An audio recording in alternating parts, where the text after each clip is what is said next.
Hola a todos, espero que estén súper bien. Bienvenidos a nuestra segunda semana de la asignatura. Que si bien pareciera que nos queda mucho por hacer, efectivamente hemos ido abarcando bastante. Desde ahí destacar efectivamente el aporte que han tenido a lo largo de los foros y las lecturas que efectivamente he visto en mensajes, los complementos que efectivamente han estado en los foros de consultas, que para mí es súper valioso. Ahí también destacar la importancia de ir contestando los foros, en este caso de aprendizaje a tiempo.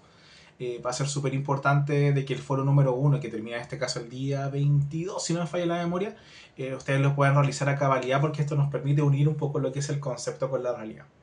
Había dicho que efectivamente el apunte lo iba a dividir en tres partes: unidad número uno, unidad número 2 y unidad número 3, pero hoy día voy a hablar de la unidad número 2 y voy a hablar de una colita de la unidad número 3, porque si no el video de la próxima semana va a quedar extremadamente largo. Estaba revisando que efectivamente el grueso de la materia estaba ligado en la unidad número 3, así que voy a abarcar un poquito lo que con respecto a psicoanálisis y particularmente nuestro querido Sigmund Freud, y obviamente el punto del número 2, que ahí nosotros hablamos de los tres elementos claves de los factores del desarrollo humano: el factor biológico, el factor psicológico y el factor el factor social, lo que nos permite que efectivamente hablemos de nuestro sujeto de un enfoque biopsicosocial. El factor biológico habla de elementos como la herencia genética, cómo funciona el sistema nervioso, cómo funciona, por ejemplo, el funcionamiento hormonal, que eso es re importante, y que implica elementos como la salud física y el desarrollo motor. Entonces, si nosotros hablamos por ejemplo, el desarrollo hormonal, elementos, por ejemplo, de alteración de la tiroides, puede efectivamente hablar de un hipotiroidismo y eso causar elementos que complementen una sintomatología mucho más depresiva. De hecho, hay trazos que efectivamente hacen una correlación entre el hipotiroidismo y la sintomatología depresiva. Por consiguiente, un tratamiento desde lo biológico podría en este caso tener una relación directa con lo que es el factor psicológico y por consiguiente el factor social. Entonces, eh, cuando nosotros hablamos del desarrollo motor y el desarrollo humano, los procesos de maduración no son solamente adquisiciones de habilidades, en este caso motoras, sino que implican cómo ese desarrollo de habilidades motoras permite el desarrollo, en este caso, de nuevas habilidades. El control postural, los cambios propios de la pubertad, están muy relacionados también con cómo se van adquiriendo, en este caso. La marcha, por ejemplo, el aprender a caminar también implica otra forma de socialización del bebé. Si nosotros relacionamos los cambios propios de la pubertad y los cambios propios de la adolescencia, esos cambios que parecen tan destructores permiten efectivamente adquirir herramientas necesarias para poder enfrentar la vida adulta. Entonces, no podemos negar la importancia de la maduración de los elementos motor y de los elementos físicos, y cómo en este caso se relaciona con el elemento psicológico y por consiguiente el elemento social. Entonces, si bien el cuerpo está en una constante transformación, también eso implica también las vivencias del sujeto. Por ejemplo, los cambios propios de la adultez hacia la adultez mayor, que efectivamente corresponden con muchos cambios físicos, elementos que estamos relacionados con cómo funciona el cerebro, la plasticidad cerebral, tienen mucha relación con cómo se vive en este caso el proceso de la adultez mayor, y en este caso cómo uno se relaciona en lo social con respecto a la adultez mayor. El factor, en este caso, cognitivo-psicológico, habla efectivamente de procesos mentales que están ligados a los procesos perceptivos, memorias, elementos propios del lenguaje, los procesos atencionales, cómo efectivamente todo se concentra con la estimulación del entorno. Entonces, por ejemplo, el lenguaje, en este caso la infancia, que es un hito muy, pero muy importante, permite efectivamente el poder verbalizar ideas y efectivamente que estamos relacionadas con la socialización, y que efectivamente mientras más se potencia el lenguaje, mientras va avanzando de la infancia hacia la adolescencia, podemos obtener un pensamiento mucho más abstracto que me permite en este caso mucha más flexibilidad cognitiva en la adultez. Entonces la potenciación del lenguaje y efectivamente el rol que tiene el colegio y lo social en eso es fundamental. Entonces depende mucho y de hecho lo habíamos mencionado, lo han mencionado ustedes bastante en el foro, oportunidades educativas, el factor, la interacción social, los recursos culturales, factores como por ejemplo el biológico, la nutrición y el sueño es súper importante para la adquisición, en este caso, cognitiva de herramientas. Si yo no duermo, no descanso bien, no tengo una buena nutrición, eso también va a afectar directamente el aspecto cognitivo, para que veamos que esto no es un elemento aislado, sino que depende de una cadena que tengo que seguir constantemente. Compruébenlo ustedes: cuando ustedes no descansan, no estudian de buena manera. Y eso también va a afectar efectivamente la capacidad de atención y en definitiva en la capacidad de retener esa información.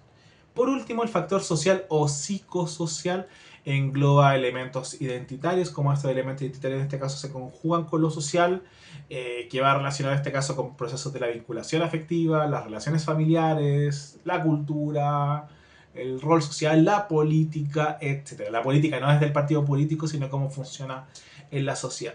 Y esto implica que, por ejemplo, el apego temprano, un apego seguro, por así decirlo, de la perspectiva de Bowlby de Ainsworth, habla de cómo se van adquiriendo las normas sociales, cómo se van adquiriendo en este caso los espacios de socialización y en definitiva cómo se va construyendo la identidad en base a esa socialización. Entonces, el elemento que rodea a mi sujeto es súper importante para poder contextualizar a mi sujeto.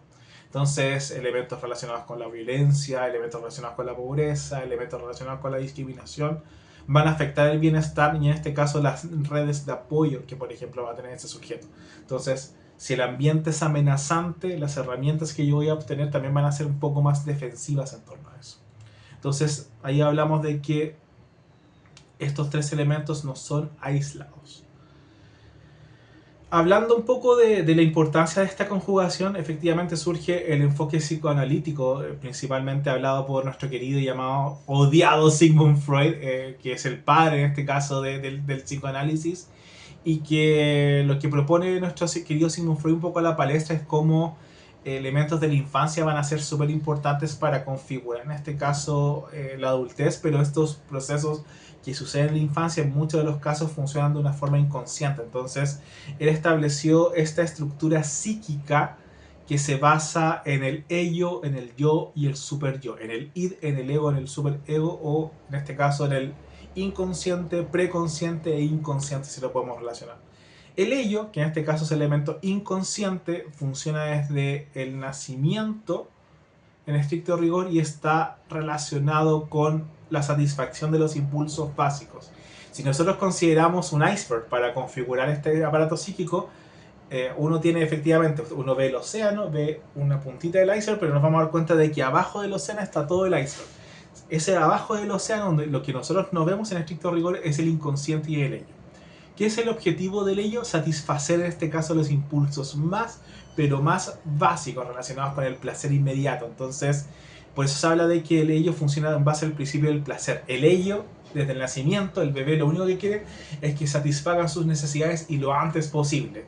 El hambre, el sueño, la sed, etcétera, que se satisfagan inmediatamente. Entonces, eso funciona en base al principio del placer. En base a eso, va apareciendo la figura del yo, que funciona aproximadamente desde los 6 meses, años, tira y afloja hasta 1 año y medio, 2 años, que es de alguna otra forma el mediador con respecto a lo que es el inconsciente y la realidad. En estricto rigor, el yo es el aspecto consciente, es lo que nosotros podemos acceder de forma plena y rápidamente. El yo, funciona en base al principio de realidad, que implica ir regulando los impulsos en base a lo que demanda la sociedad. Mis pensamientos tienen que funcionar acorde. Yo no puedo funcionar solamente hacia el placer. Entonces el yo va mediando un poquito eso.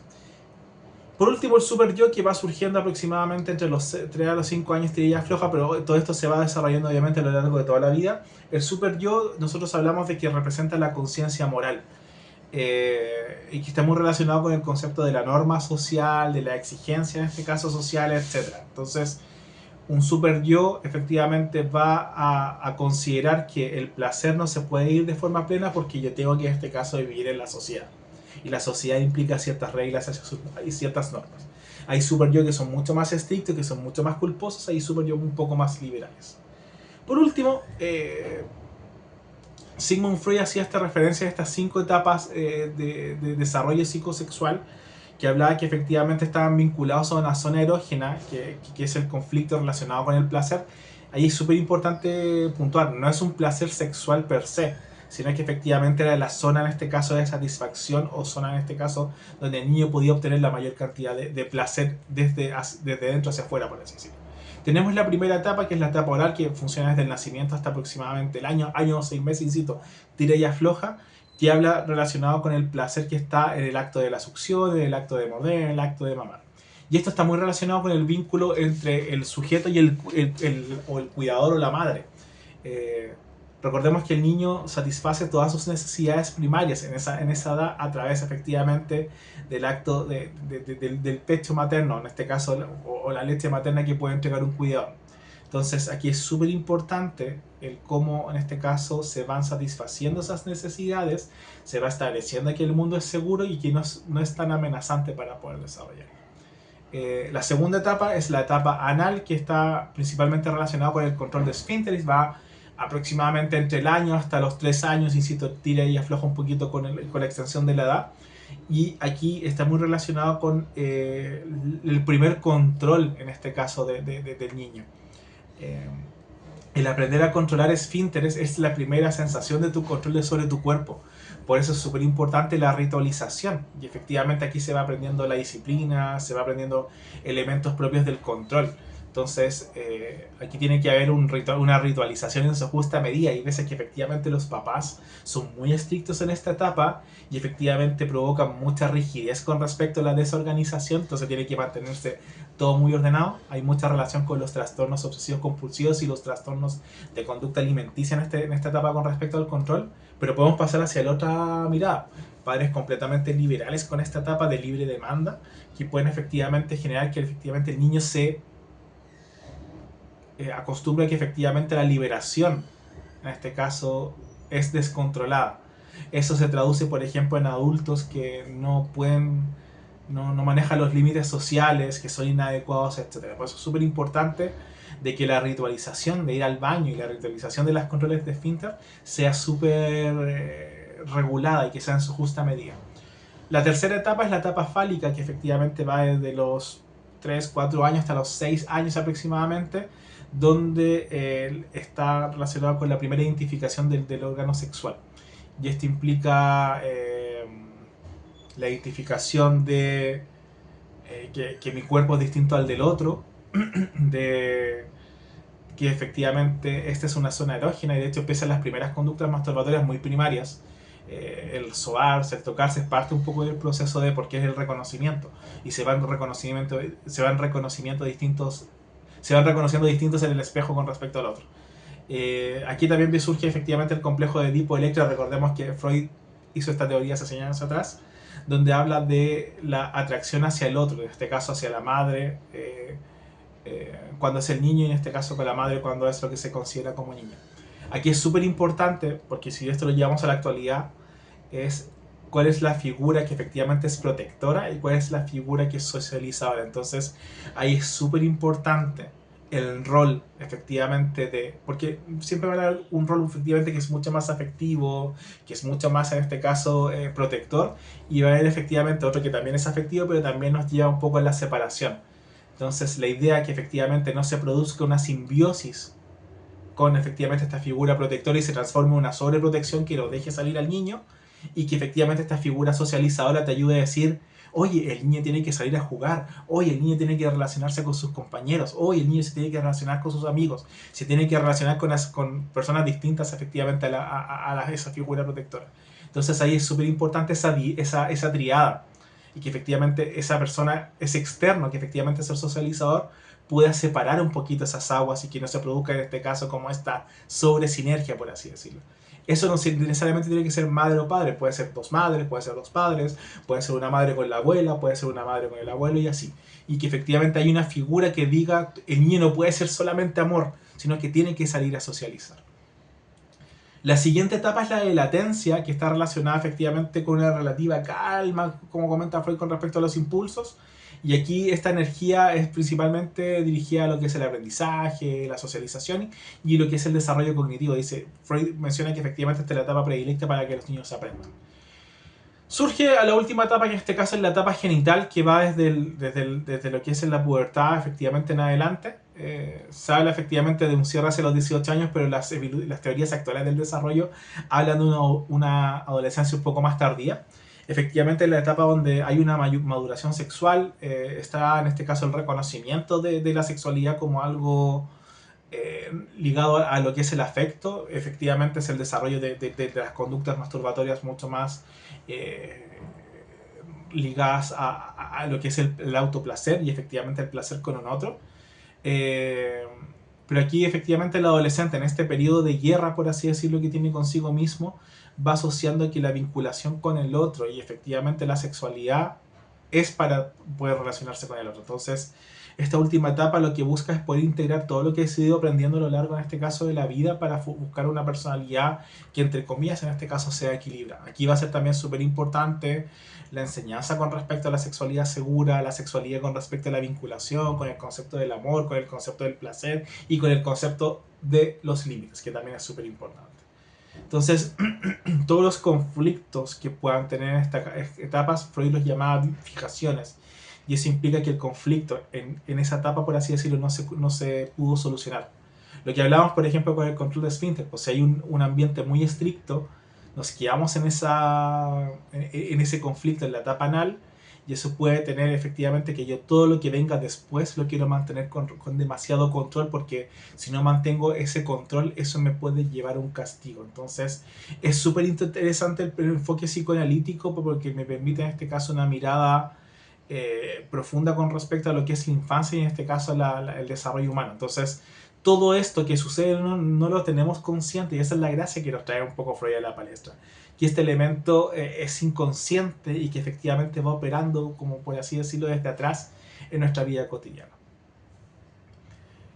Es muy interesante lo psicoanalítico, es muy interesante que efectivamente el elemento inconsciente sea un elemento predominante en lo que es la historia humana, y desde ahí les podría preguntar cómo podemos potenciar de que estos elementos inconscientes, que efectivamente están muy pero muy guardados en un espacio terapéutico, un espacio de apoyo, efectivamente surjan y que lo llevemos al consciente para poder reflexionar en lo que está sucediendo en nuestro usuario, en nuestro sujeto, en nuestro sistema consultante. Los leo en los comentarios, que estén súper bien.